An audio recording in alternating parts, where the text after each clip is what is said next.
Welcome to the Vintage Times, a program for older persons.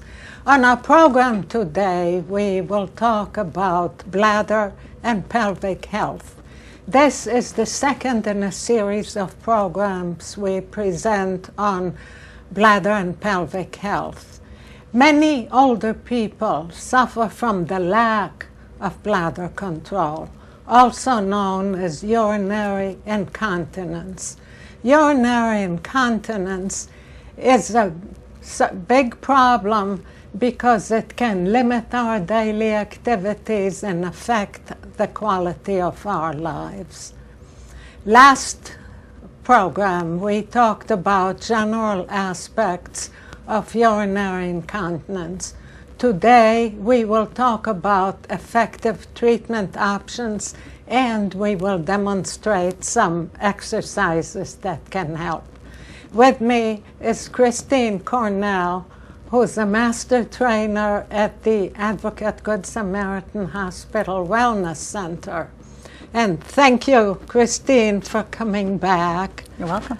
And can you briefly describe what we talked about last month as it concerns urinary incontinence? Sure. Well, last month we kind of defined what we meant by incontinence, which is loss of bladder or bowel control. And we don't talk a lot about bladder incontinence, so you can imagine how we don't talk at all about bowel issues. Okay. But we defined the types of incontinence. We talked a little bit about stress incontinence, which people talk about when they laugh, cough, sneeze, and they lose maybe a little bit of urine. Or maybe they're picking up something very heavy, and all of a sudden they lose a little urine. Some people call that light bladder leakage. Okay. The other type of incontinence we talked about was urge incontinence, and that's also known as overactive bladder. So you didn't have to go to the bathroom, you pull up in the driveway, you put the key in the door, and all of a sudden you got to run to the bathroom. Right. So we talked about the different types of incontinence. We talked a little bit about the communication between the brain and the bladder, and how we need to not let the bladder run everything. You can take control of your bladder. Oh, so it's a mind over matter type of a thing. For some people, they can find relief in some of the issues, the symptoms they're having, if they allow the brain to really get involved and to say to the bladder, you know, we just went to the bathroom a half hour ago. We really don't need to go again. Okay. You tell yourself. You talk to yourself. Yes, yes. Okay. Now, if I do not have urinary incontinence, are there any ways I can prevent it from happening? Sure. Well, one of the first things you want to remember is you need to keep your body as healthy as possible. And people who have chronic medical conditions, if they have diabetes, if they're obese, if they have problems with their heart, you may find that those things cause you ultimately to have problems with your bladder. Because if you have problems with your heart, you're on certain medications that try to get rid of excess fluids in the body. If you are obese, you have extra weight on your joints. And then if you end up having problems with your knees or your hips or your ankles, you have difficulty getting to the bathroom, and you may end up having an accident. So we want to make sure that we're exercising, making sure that we're keeping ourselves at a healthy weight, seeing your doctor regularly. It's better to catch the problem sooner versus later. Right. Talk with your physician, and then I think also making sure that you're eating a healthy diet. People don't often realize that if they're constipated, then that can actually lead to problems with your bladder and pelvic health. That's interesting. So eating enough fiber, that's going to help your bladder health. Is there anything I can do in addition to that once I do have a problem? Or is it again exercise and nutrition? Sure. Well, there are lots of things that you can do if you believe you have a problem. Your first step really should be to go and speak with your physician. Okay. Whether it's your internal medicine doctor, your regular family doctor, Or you may be heading to see a urologist, which is a doctor that treats this sort of condition for men and women. There are gynecologists that can work with women who are having problems with their pelvic health. You can see a urogynecologist, and that's someone who's been trained in the urology aspect as well as the gynecology aspect. So you end up going to see the doctor. The doctor really is going to ask you a lot of questions. So start keeping a little log of what goes on in your life. How often do you go to the bathroom? Do you notice that you go to the bathroom more often after eating something? It could be a spicy food, or drinking certain types of liquids. For some people, apple juice sends them to the bathroom. For other people, it's orange juice. So you get to the doctor, you talk to them about what's going on, and then the doctor may need to decide to run some tests to see if the bladder is emptying correctly. The doctor may need to do an internal exam just to check out structurally what's going on. And then the doctor's probably going to make some suggestions. The doctor might be able to suggest that you change when you take your medications for your other health conditions. The doctor might suggest some diet modifications. They might suggest that you take a medication. Urge incontinence or overactive bladder can frequently be helped by a medication. Okay. Stress incontinence is a little bit more difficult to just look at as a medication sort of solution. Usually stress incontinence, we really need to make sure we're working on strengthening the muscles. Tell us again, what is stress incontinence? Stress incontinence, I think of it like all of a sudden I put my body under stress, my muscles, my pelvic area under stress. So you cough, you laugh, you sneeze, you try to exercise, and you lose a little urine. Okay. And so there are some people who don't exercise because they've had problems with incontinence. They gain more weight, they have more problems. It's just this vicious cycle. One of the things I can tell you is that if you do have incontinence, and in case I forget to mention this, working out in the water is going to be helpful for you, because the water is going to surround the organs. It's going to help. It's going to feel like it almost lifts up inside your body, and so you'll be able to do more activity in the water than you would on land. So I do exercise in the water and outside. Regular exercise. Regular exercise on land and in water. Okay. Water, some people used to hear that they could not go and exercise in the water, that it wasn't weight-bearing enough, and so it wasn't good for their bones. And what they found out recently over the past several years, they've done research on this, is that actually when you are in the water, you can help build bone. So it's either option will work for people. Most importantly, you need to exercise. Right, right. No matter what, do exercise, and no one knows it better than Christine.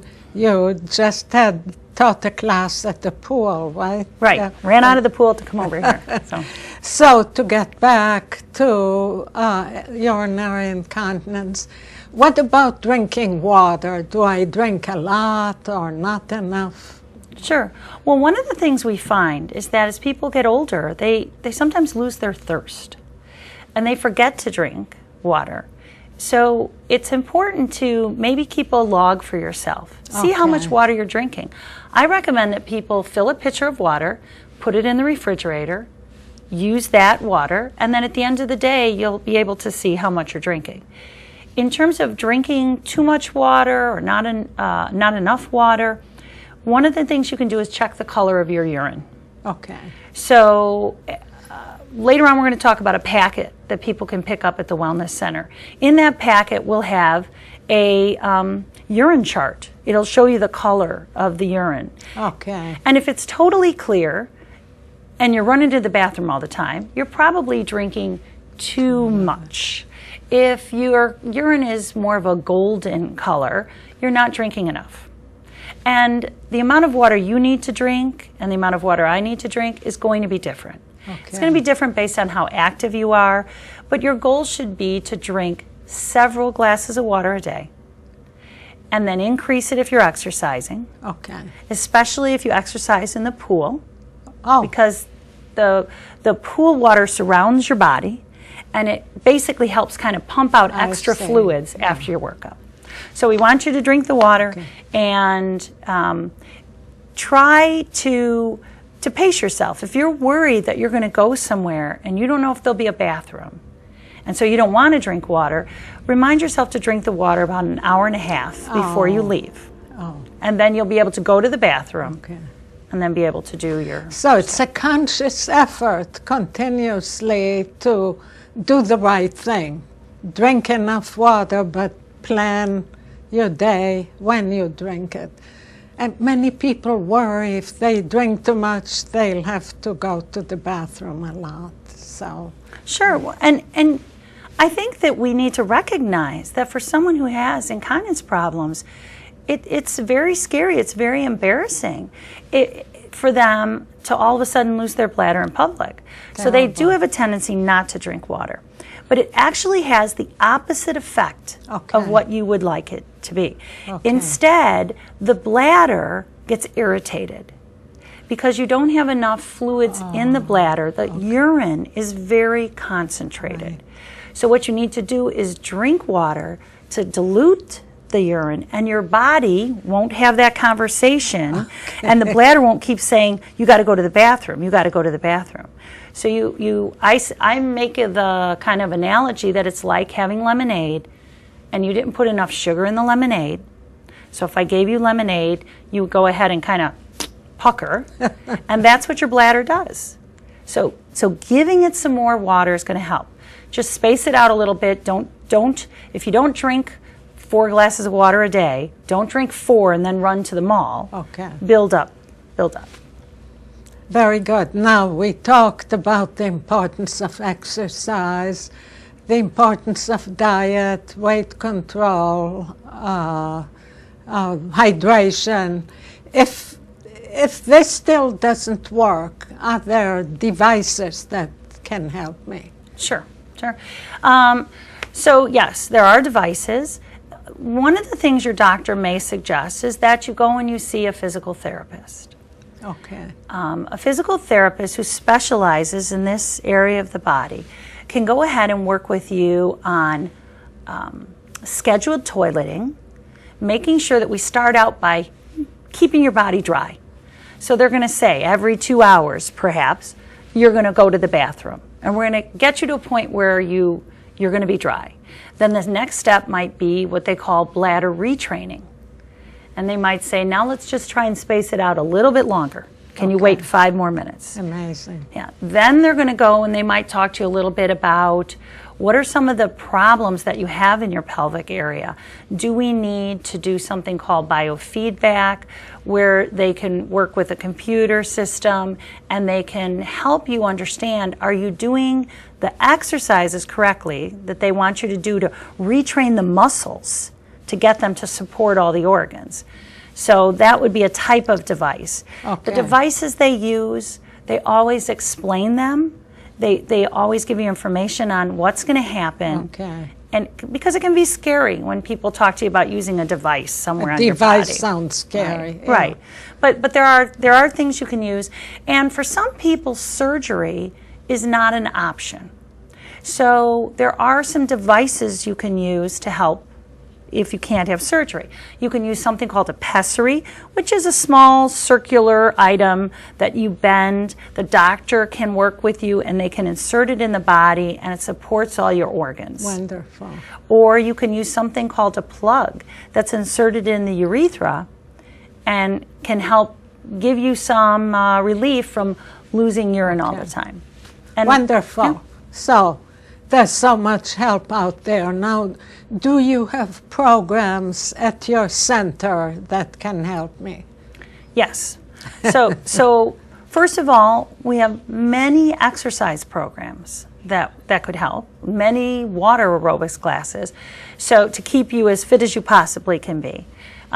Then we have a specific program called Total Control, which is offered by the Women's Health Foundation. Here's my Total Control shirt.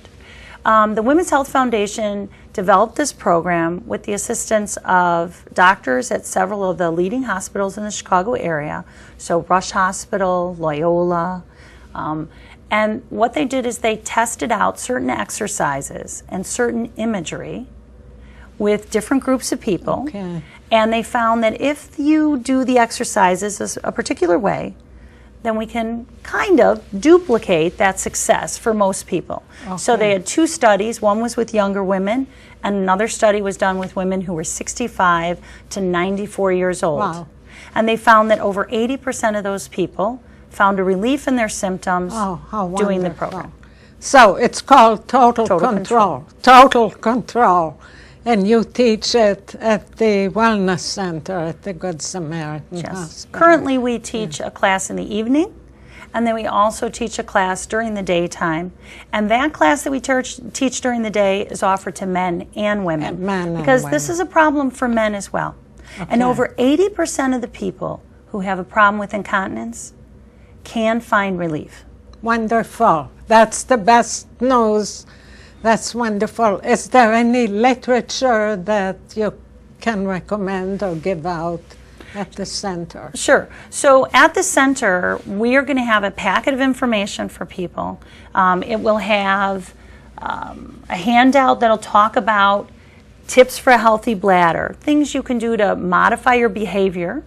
It will also have on the back of that information on diet, things you can change. Then we're going to have a sheet on bladder myths. Some people have heard that they should do these exercises whenever they go to the bathroom. So they stop and they start the flow of urine. And we know that that is not a good thing for the system. Right. So this addresses those myths. And then we're going to have information on the exercises. We'll have a resource sheet that'll give you websites that you can go to, some books that are out there that could be very helpful, and we'll also have a guest pass in the packet. Wonderful. So you can pick up a packet at the Good Samaritan Wellness Center. Correct. Right? That's wonderful. You said before you will give free passes too. Sure. We want you, if you're going to make that trip over, we want you to come, take a tour of the place. Come and visit on a day that we have the classes. Come on in and observe the class, the Total Control class, or observe other classes that might be helpful for you. Wonderful. Christine, great news, great program. Anything else you'd like to add? I think that I've met with you and talked about this because I'm very passionate about it. I know that the people that try to make these modifications, even just picking one thing, see an improvement in the quality of their life. They see a decrease in the problems with continence. An increased continence, decreased incontinence. And I think that it's really important for people to know that there's help out there, and we can help you overcome this problem, and you just need to ask for that help. We're back with 2 people who participated in Christine's class called Total Control. With me are Michael O'Connor and Debbie Hartley. And thank you both very much for joining us. And Debbie, can you tell us why you joined the Total Control class? It was a personal family member that was having a little incontinent problem, and I felt that the class would benefit her. And she opted not to take the class, but I decided I would take the class anyhow, just for my own personal being too. So you took it for someone else, but it was so good you decided. Right, wonderful. Exactly. And Michael, why did you join? Well, I take several other classes at the Wellness Center, and since I do have an incontinence problem, I figured the class wouldn't hurt if it didn't work, but it would be very beneficial if it did, and it did work. So I'm very glad I took it. Tell us what you learned in the class and what you did. Well, in the class, you learned how to exercise and control your muscles. Even though the causes for incontinence are a little different from men and women, the muscle structure is the same, and by exercising them, you can still strengthen them and gain control of your bladder problems.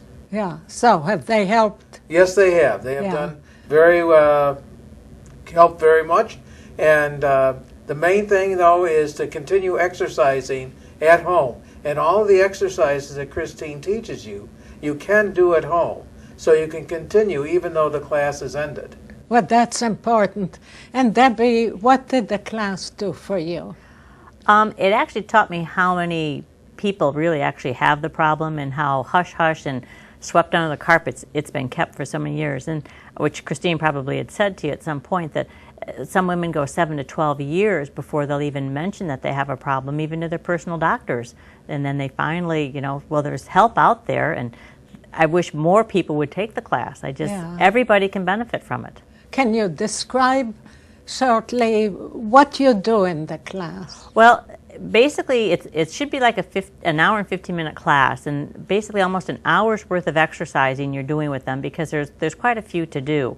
And then the other part is all education, and it teaches you all about all the internal structure, and she teaches you all the muscles that are part of the pelvic floor so that you understand why you're doing it and how to do it correctly.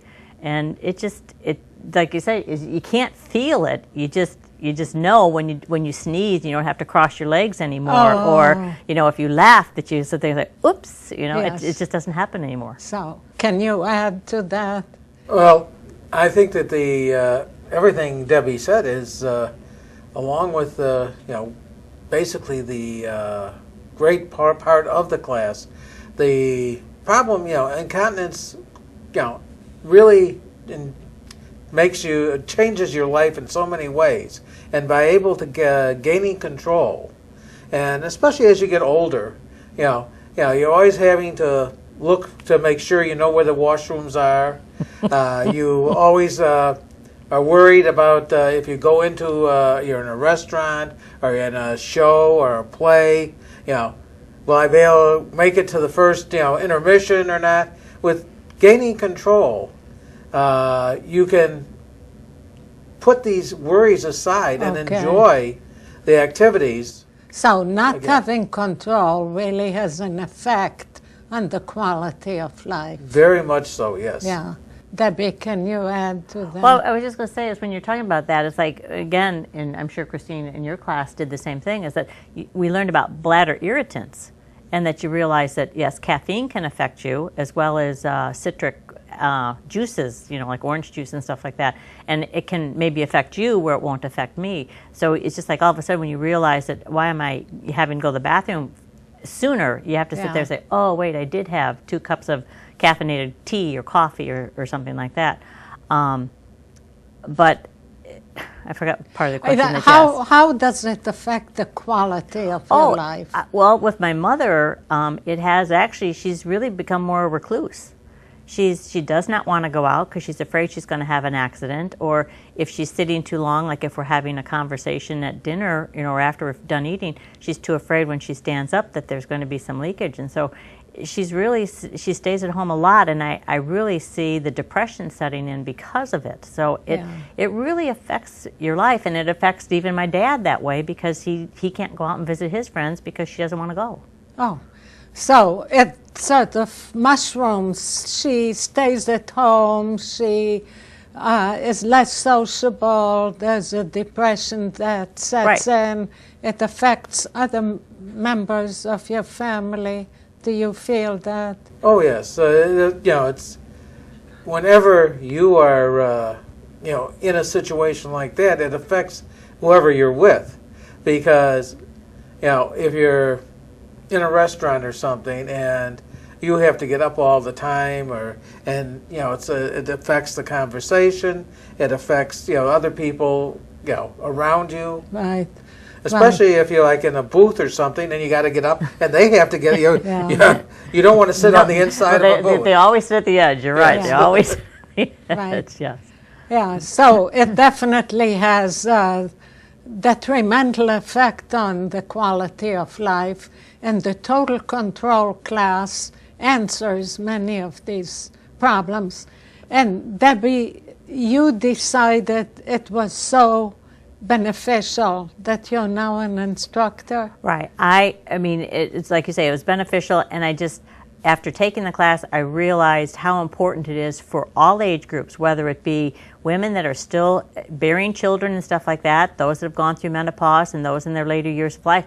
If they start to build those muscles at their younger age, they won't have this incontinent problem when they're younger or when they're older. And so I feel it's really important, and that's why I said to Christine, it's like, you know, yes, I would love to become an instructor. So they happened to have a class being taught, and it actually came to Good Samaritan Wellness Center, and we did it there, and we had 6 ladies do it, and it was marvelous. Yeah. Yep. Yeah. So you recommend the total control class? Oh yes, Yeah. I do. I would recommend it to anyone, especially other men. Men do not seem to acknowledge the problem as much as women do, but I would recommend to any older men that do have incontinence problems to take the class.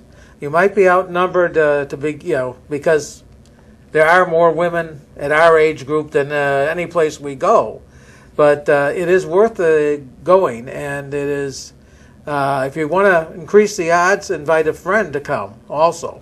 Great idea.